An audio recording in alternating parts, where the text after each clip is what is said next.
Welcome to this week's episode of the Dubai Doctors Podcast. And this week, we have Dr. Rebecca here, clinical psychologist and neuropsychologist. And you work at the Spearings Medical Group. I do. Yeah, which is a fantastic place to work. Mm-hmm. Yeah, really fantastic. No doubt. But we're going to talk about some interesting stuff today because everyone knows what you do. Well, okay, we'll tell you. Everyone knows what you do. You're a clinical psychologist. Yes. And neuropsychologist. And neuropsychologist. Yeah. You see children and adults. Yes. And couples and families. Yep.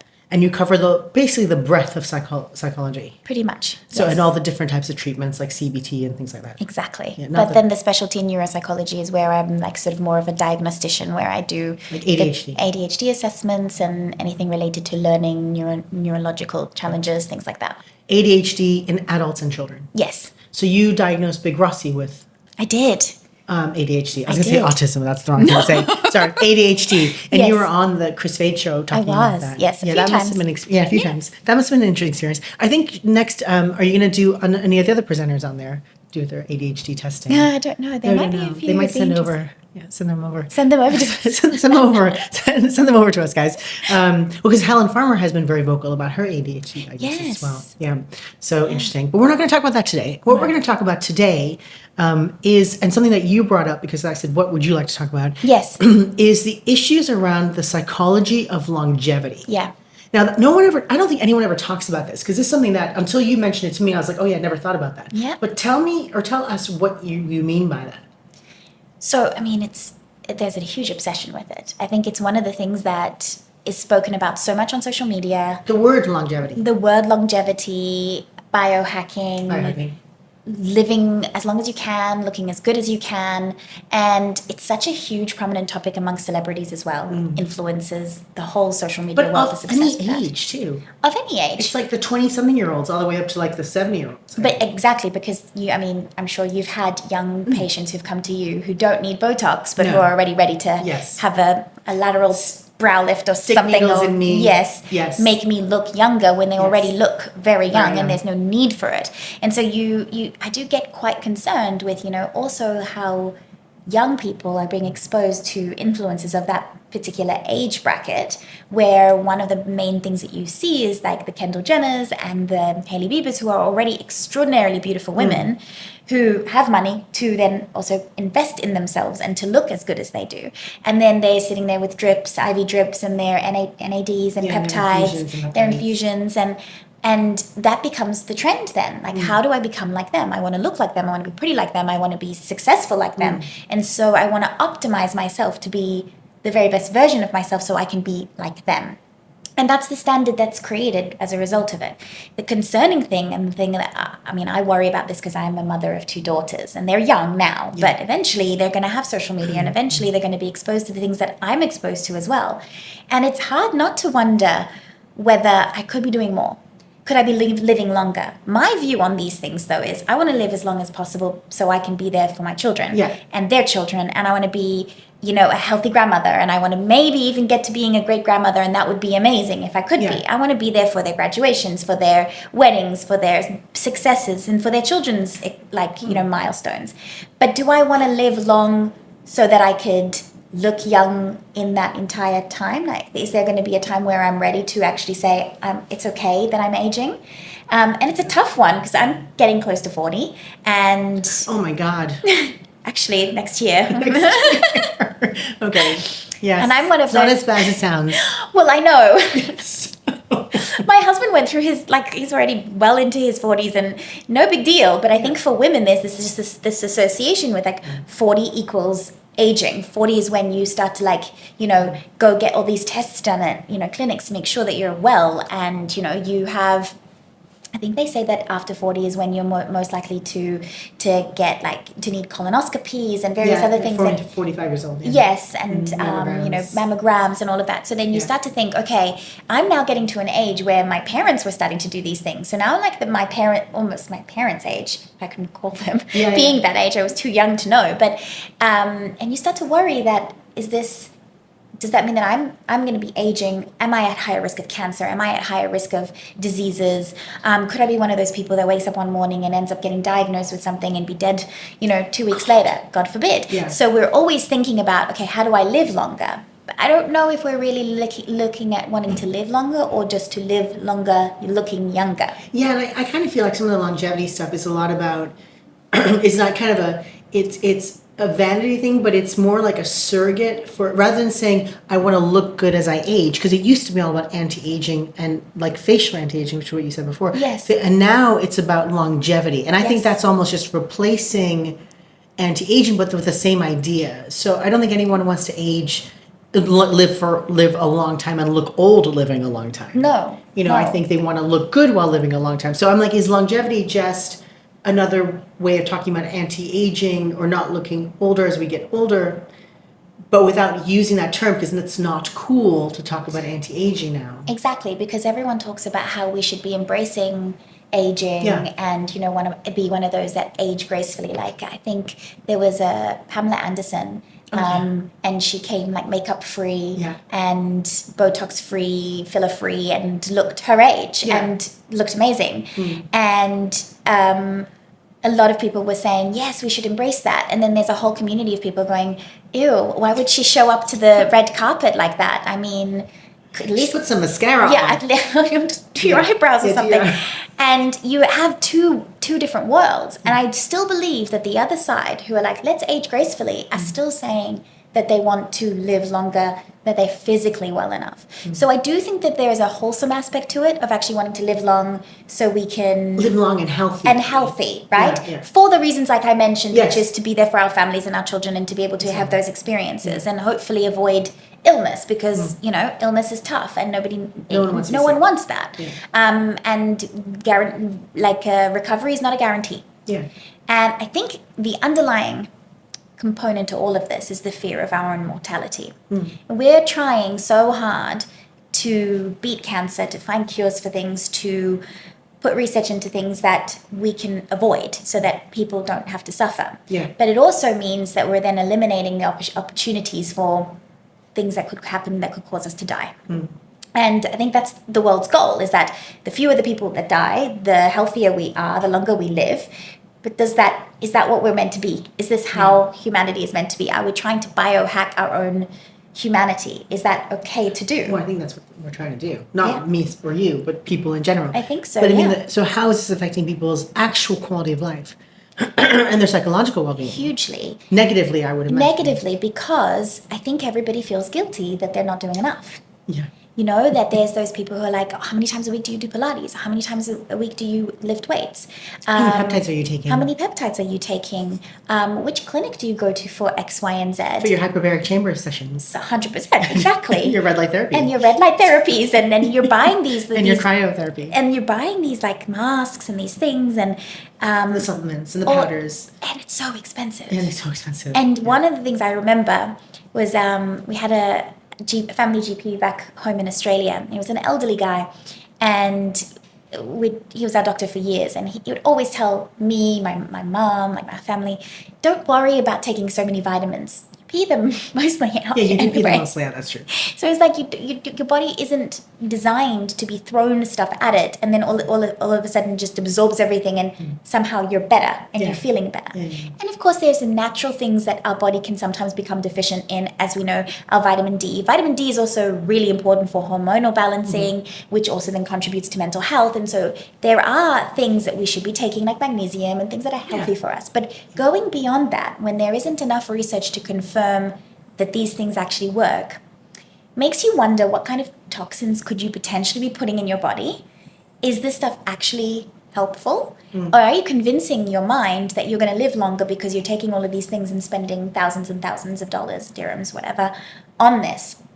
And I think people get disappointed because you actually don't see the day-to-day outcomes of your longevity process. Because you'll only really find that out when you're old and say, yes, those supplements worked, or no, they don't. When I was 42 and I stopped using plastic boxes for my food, or you know what I mean? Exactly. Like the plastic obsession is, this is not a diss, but like the plastic obsession has gotten a little bit like obsessive. I mean, I have a friend of mine who like won't wear clothing that has any trace of plastics in them because he thinks it's toxic to the body and that it's bad for his health. And he's an educated, he's a doctor, he's an educated man. Right. And I'm just like, but you're not going to, like I said to him once, I was like, you're not going to know if this actually did anything until you're basically dead. So Exactly. just enjoy life and wear the jumper. Right. You know, like. And that everything that we eat, I mean, I think this like fish and sushi and all these things have certain things that are in high doses are not good for us. Yeah. But in low doses, they're very good for us. Yes. And so it's all relative. It's all relative. I know so many people who, you know, will make comments about my Diet Coke obsession. And Oh, yeah, but I have knows one me- of those too. Anyone who knows me knows that I love Diet Coke. I love Diet Coke. Who doesn't love Diet Coke? I don't like drink it all day long, every day. I'm not like a 20 can a day person. Yeah, I'm not a but 20 can a day. I do love my Diet Coke. I love it, yeah. And then I follow people who, you know, do videos on the fact that actually in order for it to be dangerous for you, you would need to be drinking, you know, I don't know, like 500 plus cans per day, per year, per, I don't know, 20 years Yes. for it to actually be toxic to you. And we've had enough years in the world where we've had Coca-Cola. Like it was it's not a new 19 thing. It's not a new thing. Yes, and diet drinks, and again, not a new thing. But we're not able to make parallels between the aspartame, whatever it is, that's in it, Aspartame, yeah. aspartame that's in it, and the other things that are super dangerous that are also in chewing gum, apparently. That it's making us ill. Mm-hmm. But in the same way that we also don't have evidence that the stuff that we are taking is actually preventing us from actually aging. And we also have genetic predispositions Yeah. that we cannot control. And I know that there are a lot of geneticists and researchers who are now trying to figure out how do we turn off these predispositions like a switch by taking various supplements that will help to prevent that.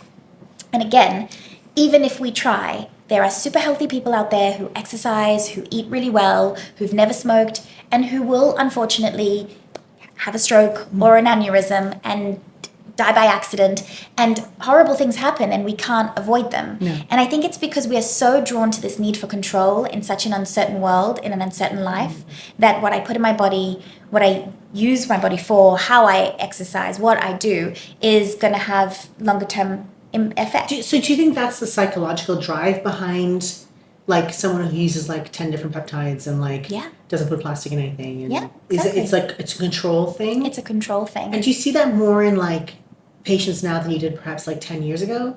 Maybe in Absolutely. our age. I think it's more of like I'm 45, but in our age bracket type Yes. zone. So it's so what's so interesting about it is like I don't remember my parents ever talking about supplements. Yeah, I don't. Or Never. any of these things. Any of these things. Never. And I think that people would explain away their smoking habits and their drinking habits as being like, well, life's too short, might as well enjoy it. Yeah. Now it's like, well, life's too short, might as well make it longer. Yeah, which is weird. Which is a total flip. Completely. But I think it leads to so much anxiety.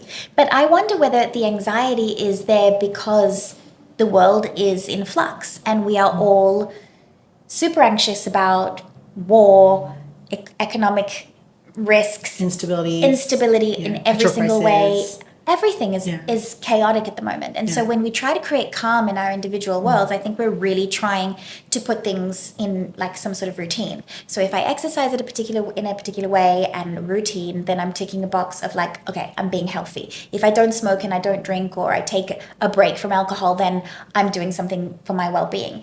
But then it gets even more, okay, but if I use these serums and if I go to my, if I go get my moles checked this number of times, or if I go and it becomes so routine that if you don't tick those boxes, you are somehow failing in some way. And that leads or to you're not good at optimizing. Unnecessary anxiety. And the perfectionists in many of us, and especially in a society like Dubai, Yeah. where we are, for the most part, surrounded by professionals who come here to work to help grow this amazing society, who come with a lot of education and a lot of understanding, but also have more money, and sometimes more free time. and yes, potentially more free time, free time. but a perfectionistic attitude towards everything. Everything. So if money was no object, then I think I would have a personal trainer every day, and I would have a personal chef, and I would for sure, look the best I could possibly look, and I'm sure I would be open to certain treatments that would make me feel more comfortable in my own skin, because let's be honest, not everyone is, and we're always on a journey to trying to get there, especially with women,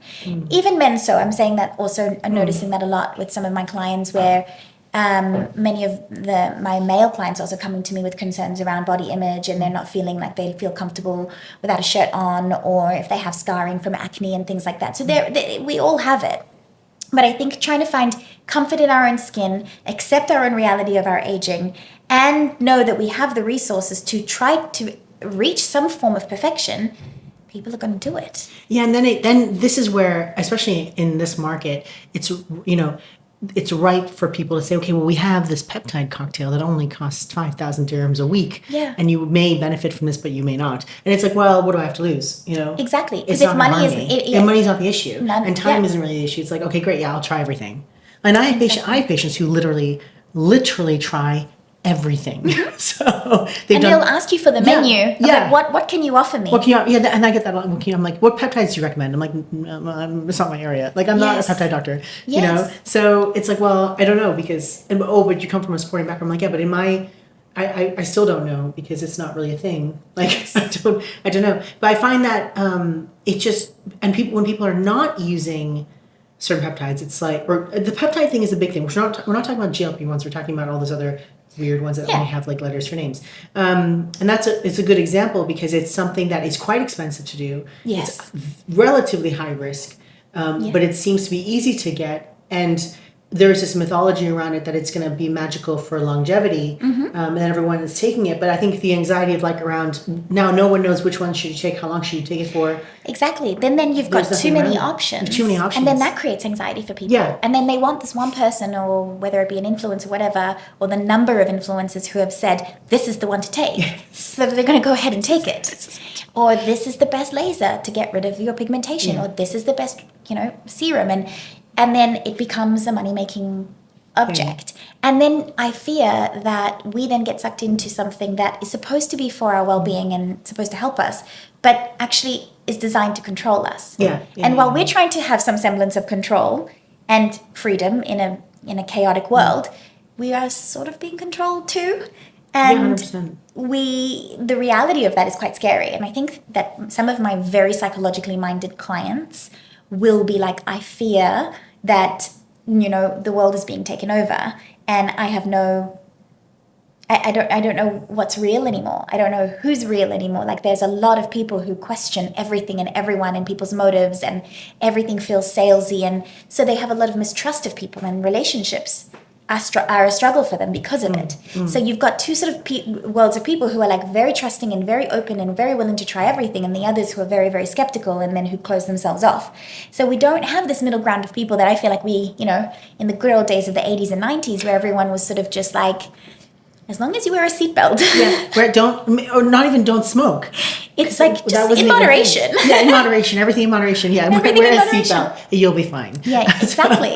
And it's only recently that, people were starting to talk about, well, you can't eat this when you're pregnant, and you can't dye your hair when you do this, and you can't, it's all the no's because you're having to protect the unborn child. But then it's also but what kind of things are we contributing to our own lack of health and wellness without realizing it? Many of us will still bleach our hair and will still do, tattoos on our eyebrows and extensions and things like that are not good for us, but they make us look good.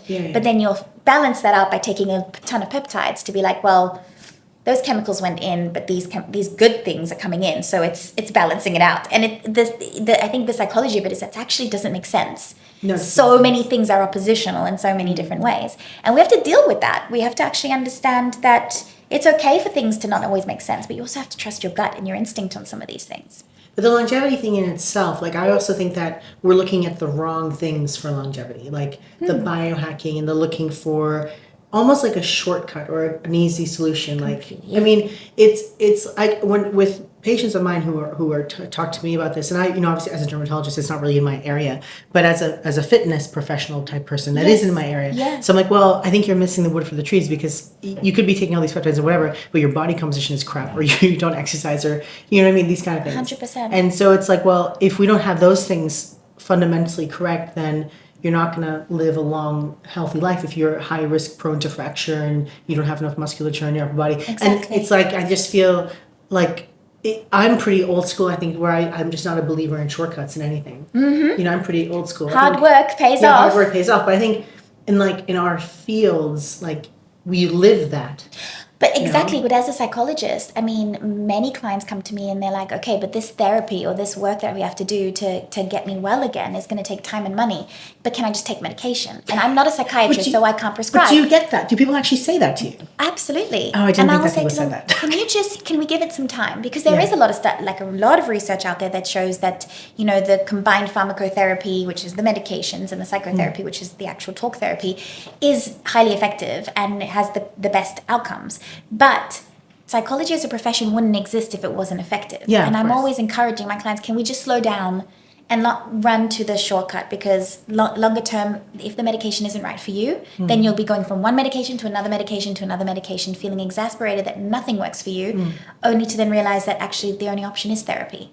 And we need to slow down and we need to take the time with some of these things. But going back to what you mentioned before, because it's 100% true, is that these things are not the things that result in longer lives. Actually, lower levels of stress result in longer lifespan. Better relationships, love, affection, community, connection. These are all the things that actually help people live longer. And that's well documented. Exactly. It's not as if we're making things up. Like that's proper. Like these are known variables. So when we look at Maslow's hierarchy of human needs, the very basic is just having, you know, a roof over our head and food and, you know, just basic life needs being met and general well-being and health. And then on top of that comes, okay, well, having access to education, which makes my life better. And then having access to education means that I have access to jobs that give me more money, that makes my life better.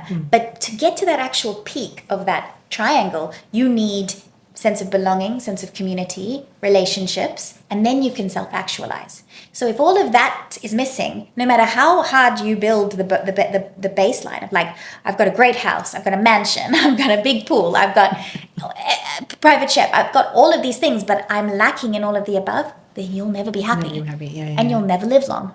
Because actually, if you know, Robin Williams was a perfect example of that. And I absolutely love him. Adored Robin Williams.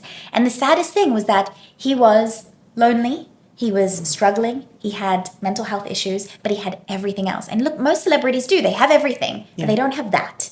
And they can't ever become, even if they reach a peak in their career, they will not live longer as a result of that, unless they are secure, protected, loved, cared for, and all of the things that we need. It's just the basics. It's just the basics. And I think the basics are being overshadowed by all these hacks.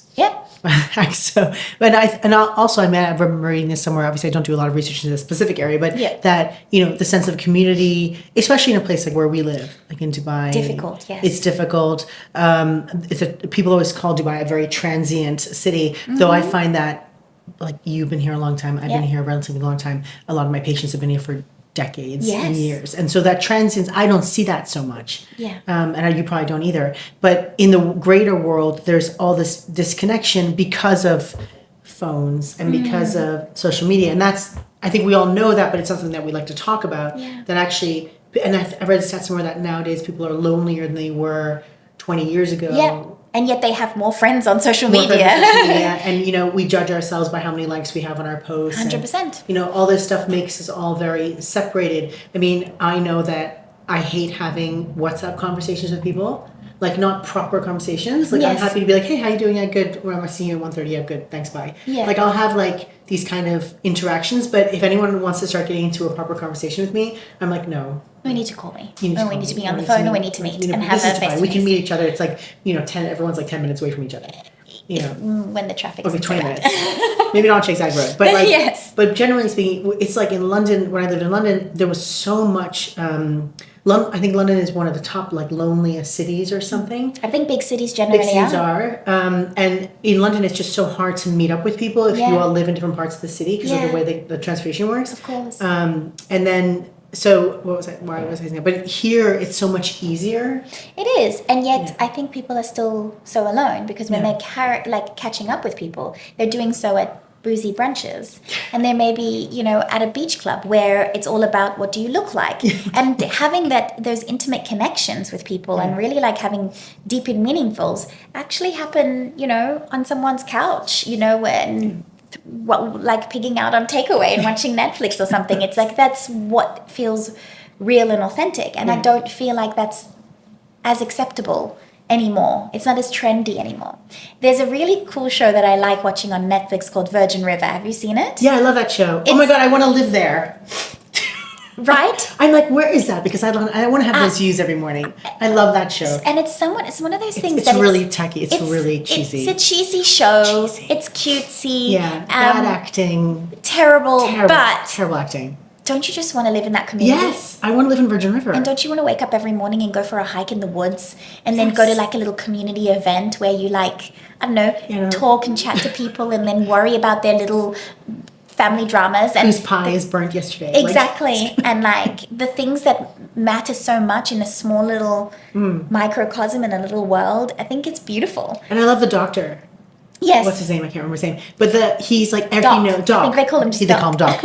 And like he knows everyone. He's been the doctor there for like 40 years. And he's so trusted and loved. And everyone loves him. Exactly. And like he's married to the mayor. She's a bit crazy, but it's fine. Yes. But lovable. Crazy, but lovable. And they're all like that. And like I love, they all go to the same restaurant. Yes. To the, what's his name's bar restaurant. Preacher? No, he doesn't own it. It's No. Anyway, the other guy. God, I can't remember what we're talking about. I also can't remember. But yeah, I can't remember the name. But this is the husband of the nurse. Yes. God, if you don't know what we're talking about, I'm so sorry. But yes, you should watch the show. The acting is terrible. The acting is terrible. But it's so heartwarming and easy to watch. It's like this is what life should be like. Yes. And it's simple. And it's simple. And it's based on community. Yeah. And like people building trust and trust being challenged and relationships going through rupture and repair. And I don't see any of these people connected to IV drips and worrying about their and they seem really happy. Phones. No. They're never like on their phones. When they're having meals and stuff, they're all actually talking to each other. Right. And they're going for hikes in the woods and things like camping and fishing and all the things that outdoor cinema, and they all sit in their cars, and they have like a bakery thing there. Yes, where they, like the little truck. Yes, oh my God, so cute. So, and that's I think that we all dream of that simplicity. Yeah. Yet, I think we assume that it would be boring and we wouldn't like it for very long. But ultimately, when you live in a big city and you have a very busy life and all you want to do is slow down and you want to have that, imagine having that all the time. Yeah. I think our system might reject it initially, but then we would be like, this is how we're supposed to be living. Having a small network of people, a small community, being able to fight about things, being able to resolve issues, being able to heal, figure yourself out, but doing so in a loving environment. It's not that difficult to create, but we have to focus our energies on that. So when you have patients who you're like, you need to do this, because I think, not to use you as an example, but I think you, in your own life, and we're not going to talk about your personal life too much, but you kind of, at least to me as an outsider watching your life, like you have such a good, and I don't want to say balance, but balance of how you work and your spend time with your kids. You really carve that time out where you finish work at a certain time, so you're always there to pick up your girls. Always. You have that time made into your day. You know, you like on Saturday. So you've come by the clinic with your whole family a couple times on a Saturday. Yeah. And it's so cute because you guys all go together. Yes, we do and everything together. Everything together. Weekend and is family time. Weekend is family time, and I don't see that often. No, and I think it's also because I come from a culture and a religious background where family is everything. And I was also raised by a mum who didn't work but kind of wished that she did and always wanted me to have a bit of both. And the concept of family and connection and constantly being together is so important to me. And one of the things when I came to Dubai is I said a non-negotiable is that I will pick up my kids from school no matter what. There will be, and I will never work at a place that will dictate that to me. And when I did initially work at a place that kind of dictated that to me and expected me to, yes, you can pick them up, but you have to come back, was tough. And that is something that, you know, everywhere I go, I look for community. I look for people who are like-minded, people who I can connect with. And I have a nice, really solid group of friends here and it's a small group. I don't need more than that. No. But I found my space because I seek out people with the same sort of value system and the same way that they approach family life and, you know, connection. And that's so important to me. You know, home is why I love renovating my house and why I love loves renovating her house. And I love my cats so much that we love a renovation project. That's where I want to be. You know, I was so this renovation project was like this so is exciting. Also a fun renovation project. So now I've got another exciting one in the pipeline. But like I just love coming home to my cats and to my kids and to have that. And I think that's what we need. I'm not saying that everybody needs family and not everybody needs the kind of traditional nuclear family system to make them feel and to live long and to be healthy and happy. But we need friends, we need connection, we need to speak to our families, we need to check in with each other. We're social beings and we're supposed to be connected with one another. So that's why I think the simplicity of life is beautiful, and I think that's where longevity comes from. And if you look at some of the Japanese parts of Japan, I think I'm not sure if it's Okinawa, but there is an island in Japan that has like the longest lifespan of its citizens. Mm-hmm. And one of the things that they connected it to is that they eat a lot of fish, so they have very, very healthy diet, but they also are surrounded by cats.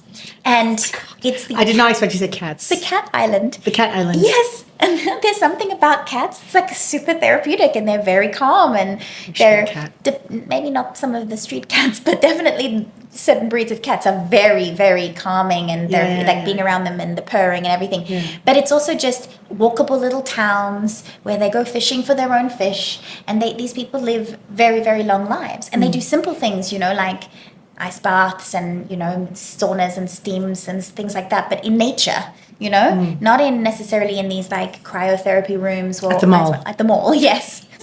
Well, you get your steps in here in the mall.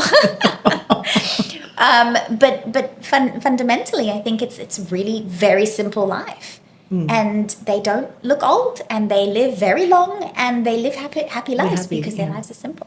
So when you have a patient who you're like, oh God, this person really needs like a community, they need to have better relationships. I mean, what kind of like activities or homework do you give a patient like that in order to get them doing that? Because it's hard to go from being single myself and having moved different countries, to be in a new place and establish a new friend group and a community. I mean, that's hard work. So what do you kind of tell? Do you give like ideas to? Absolutely. So one of the main assessments, one of the main things I do is when I meet with my clients initially is I assess their life. I assess the health of their life. And that is like... Oh, the health of their life. The health of their life. Right. Meaning that what kind of job life do you have? Do you work crazy hours? Do you have flexibility? I ask questions around, are you married? Do you have children? Are you single? Are you alone? Are you connected with friends? Do you have friends at work? Do you have friends outside of work? Are you connected to any, are you part of any religious group? Do you pray? What do you do in your day to day? How do you take care of you? What do you love? What are you passionate about? And once I have a good understanding of their life, I'm then able to determine, where is the B in the CBT? How healthy is that B in the CBT? For behavior. The B for behavior. Yeah. And I'm like, okay, there is some people who struggle to get out of bed in the morning. They don't go to bed on time. They don't eat right. They socially isolate. They are too anxious to do X, Y, and Z. And so one of the main things I focus on is I don't really want to know, or am not as concerned about the cognitions or the thoughts that lead them to those behaviors. I'm trying to then change their behavioral patterns by getting them active and scheduling pleasurable activities and behavioral activation exercises where I'm like, your homework this week is to call that friend that you haven't spoken to in a long time and ask her for a coffee. And then I want you to go for a walk by yourself without your music and without your phone and just take in the nature around you. I want you to go for a walk on the beach by yourself and just sit there and look at the water. I want you to find little routines and then find space where you can do something that you love. And what do you, I love playing sport, but I don't have anyone to play sport with. I'm like, well, you need to call that, your neighborhood paddle club, and you need to find a group, and you need to go there, and you need to action some of these things that you want. And if it's like just mindful coloring, or if it's you like decorating things, or you're creative, just do something. It doesn't have to be something that looks good. It doesn't have to be something that pays you. It just has to be something that you can go into flow with and find yourself with. So yes, a big part of what I do is assessing the person's life health and then telling them what I think is missing and what I think they need to do more of. Right. And then I think the clients who are most successful in therapy are the ones who actually want to be given the guidance and advice. The ones who are not are the ones who are like, no, but I've tried that. I know, but I get that with oh, you should try this too, but no, I've tried that. I'm like, you haven't done it correctly. Or I always say, consistently you enough. haven't done correctly or consistently enough. Yeah. No, then mindfulness is not for me. Yeah. Right, but when's the last time you did mindfulness? Oh, I tried it when I was at school and it just, I could giggled my way through it. That's not a sign that it doesn't work. It's just a sign that you weren't ready for it at the time. Yeah. But it's like building a muscle. Like, as you know, as someone who is in that field, you are not going to all of a sudden become muscular by going to the gym once. You're not going to see any outcome from that. But you are going to see that if you do it consistently and regularly and you're mindful and you're growing in terms of the times that, like, the weight that you carry all the time. But that won't happen with mindfulness and meditation and healthy life practices if you're not regularly integrating them into your day-to-day. It just won't happen. No. I love that. So healthy life practices. And that's not, an infrared light therapy chamber 3 times a week. Absolutely. So, yeah, I think we should end on that idea. So the healthy life practices, because I've never really thought of it like that. I'm sure a lot of people haven't either. That, looking at, not necessarily saying like meditation or whatever, but looking overall at what are your healthy life practices, meaning what, gives you comfort, joy in your life that doesn't have anything to do with what you buy or what you look like or things you can, or places you can go. Exactly. That's authentically speaks to your soul. Yeah. Authentically speaks to your soul. Well, this psychology language that I never use, but I think the healthy living thing is a really good take-home concept. Yeah.